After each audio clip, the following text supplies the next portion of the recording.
In this video, we're going to go over how I turned this rusty old crappy GM 10 bolt front differential into this little work of art.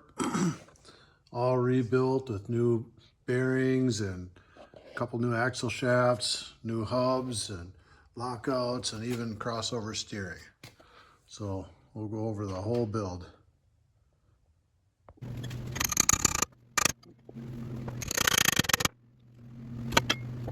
Are you one of those people that can never throw anything away? Even an old banged up, dented 4L80E transmission pan that you would never actually put on any of your cars, just because you know it's going to come in handy for something.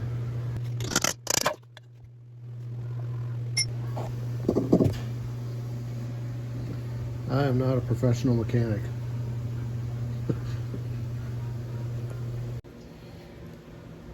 There's a bunch of little star screws to get the hub off. Nothing to that. The next part, there's a little snap ring in here.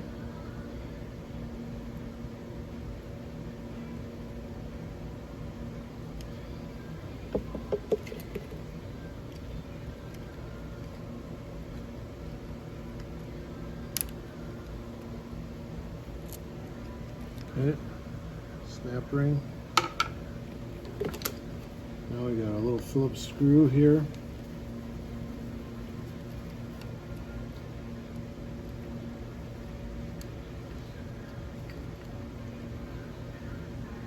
And we got this ring and a spring. Next, there's a snap ring that goes all the way around this outside edge here. This is the snap ring.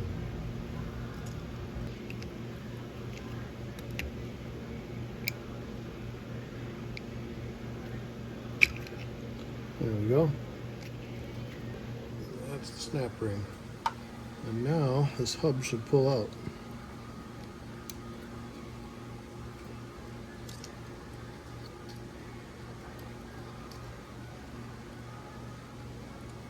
The next part is a locking ring in there. You need a special tool with these little teeth on it to grab, because there's slots.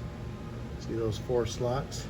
So this tool has to go in, grab those 4 slots.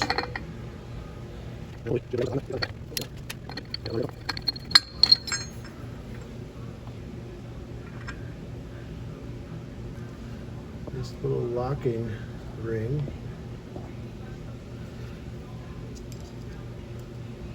That just pulls out. Now I've got another big nut in there, and that's the one that you set your preload, your bearing preload with.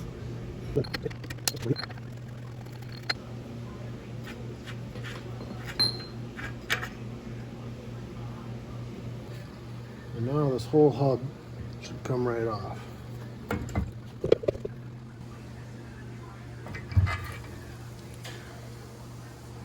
Now this hub has got a couple bearings in there that we need to take a look at.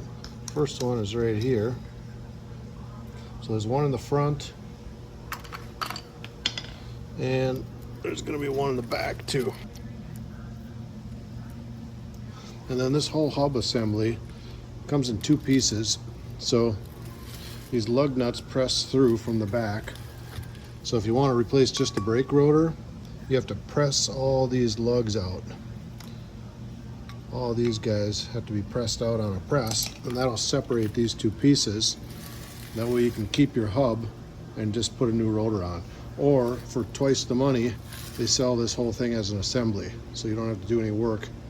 But I don't think it comes with bearings, so you'd have to buy the hub assembly plus the bearings. Next, we got 6 bolts that hold this cover and this plate on.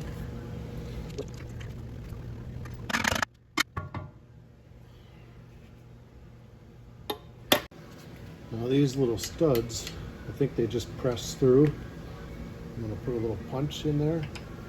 Just try to gently tap those through. There we go. Okay, I need to get this piece out, and it's kind of a pain.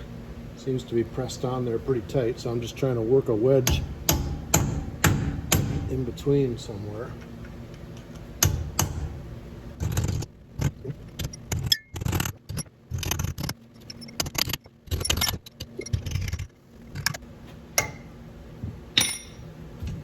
Alright, got it. Okay, so now the axle should almost be able to come out. Oh, wow. Oh, wow. I thought there'd be C-clips in there. Guess not.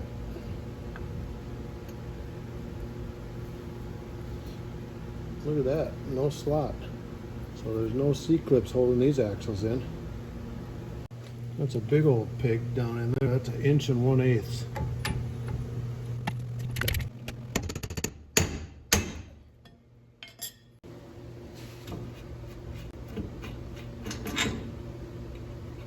Okay, so this whole knuckle is going to get replaced with the Reed Racing one that's got the 4 holes across the top with a crossover steering bracket. So I won't be needing this anymore. Now the last part to the disassembly. These 2 holes where the ball joints fit are a little different. This one's just a regular tapered hole and the ball joint sits up in there, but this one is adjustable. So that one has a little sleeve in there. See that sleeve? And that requires another special tool with 4 little dudes on there to go down in there and remove that sleeve. And then when we put the new ball joint in, that comes with new sleeves. There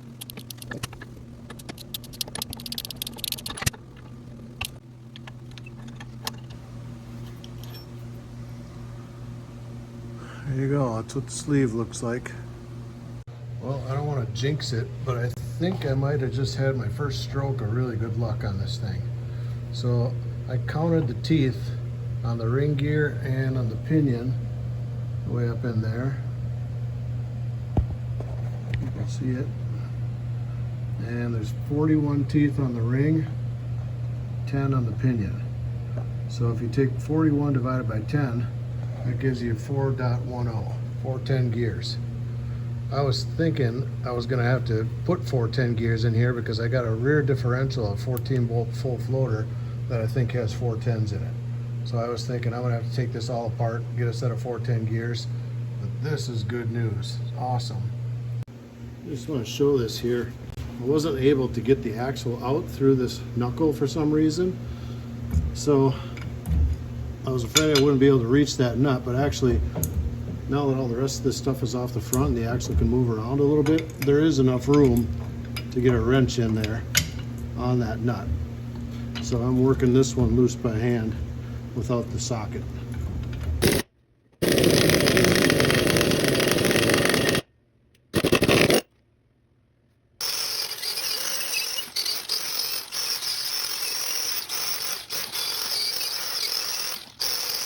Check this one out. Stupid little sleeve in there wouldn't come out. Started stripping the little notches off of it. So I had to weld a plate into it. Check this out.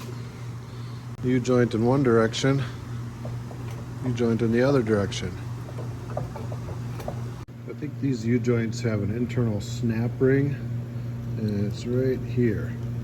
So there's a little bit of a gap here. I'm going to try and put a screwdriver in there and tap. That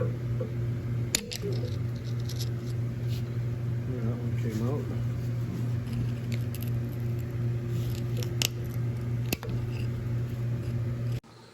And I'm going to show you how I'm tapping these U-joints out. This one I got started already. You can see it's starting to pop through.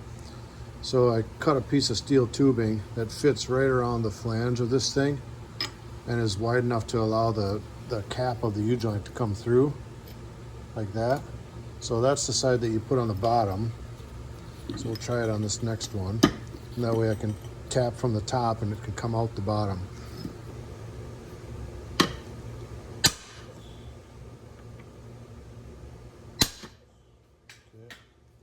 Now it's really going down. Now all my other shafts look pretty good, but I think I'm going to have to replace this short one just because this one end is really just beat to hell. I don't know if that's rust pitting or if somebody's beat on this with a hammer at one point, but it just looks pretty fragile. I think I'm going to replace this one. I'd hate to put this all back together and have that break. That would be pretty frustrating. So I'm just going to replace this one short shaft. Everything else I'm just cleaning them up, painting them, and putting the new U-joints in.